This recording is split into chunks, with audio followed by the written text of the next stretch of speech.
Assalomu alaykum hurmatli kuzatuvchilar. Bugun siz bilan qon bosimi oshganda uy sharoitida birinchi yordam va qon bosimini to'g'ri o'lchash texnikasi haqida gaplashamiz.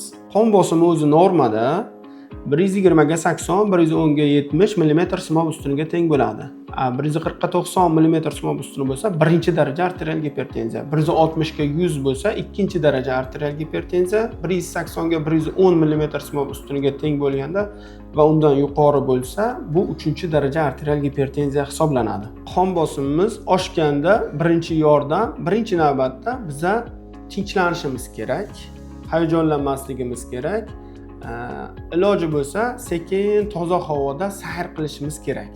Agarda kuchli bezovtalik bo'lmasa, bosh og'rig'i, ko'ngillanish, qusish holatlari kuzatilmayotgan bo'lsa, bemalol turgan holatda chuqur nafas olib, nafasni ushlab turib, nafas chiqarishimiz kerak.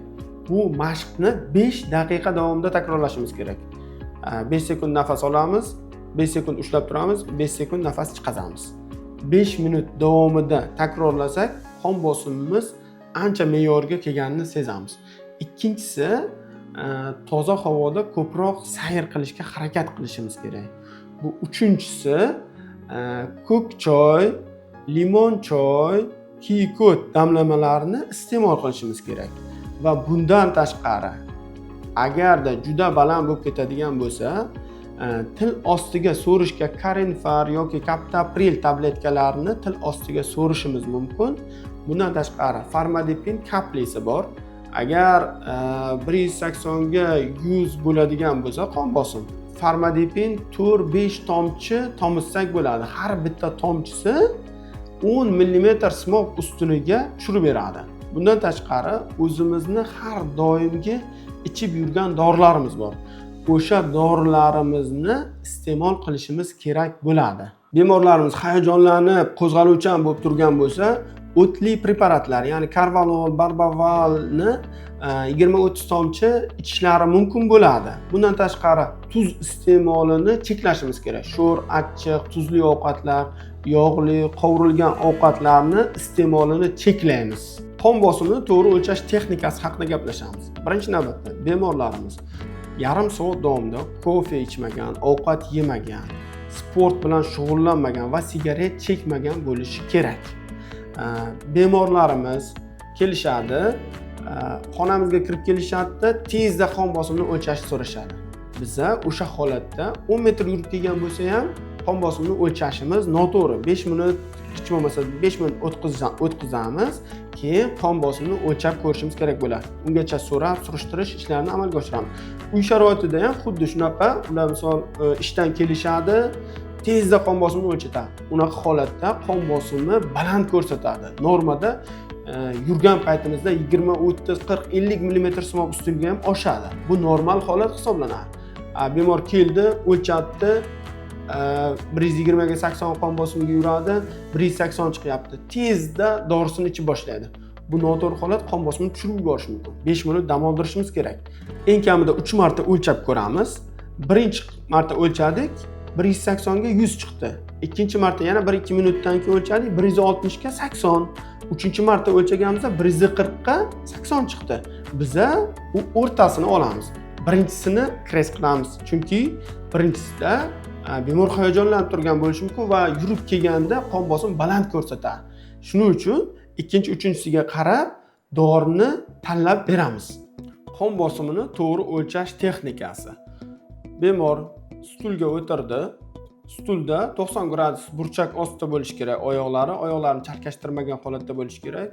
Bemorimiz stulga suyangan holatda bo'lishi kerak. Qo'llarni stol ustiga qo'yiladi. Va bu manjetani qo'lning o'rtasiga taqamiz. Yelka ochiq holatda bo'lishi kerak. Kiyim ustidan o'lchash noto'g'ri hisoblanadi. O'zimga o'lchab ko'rsataman.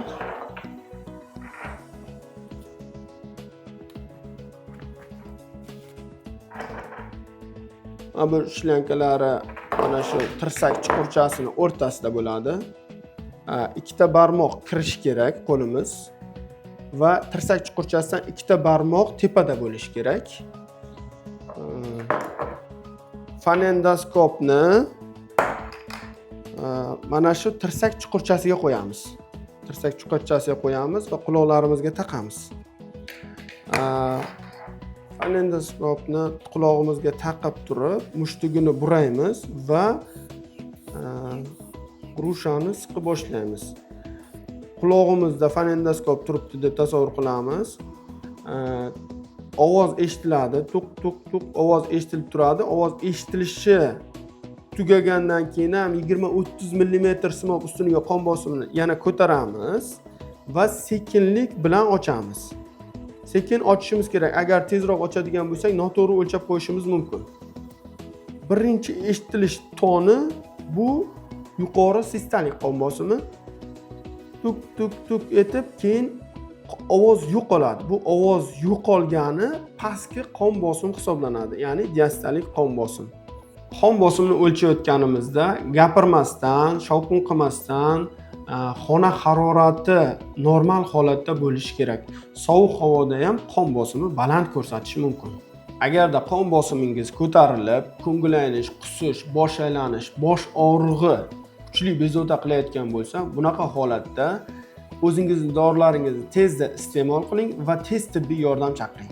Agarda sizda yuqoridagi holatlar bo'yicha savollaringiz va shikoyatlaringiz bo'lsa, pastdagi havola orqali ro'yxatdan o'ting va bepul konsultatsiyaga ega bo'ling.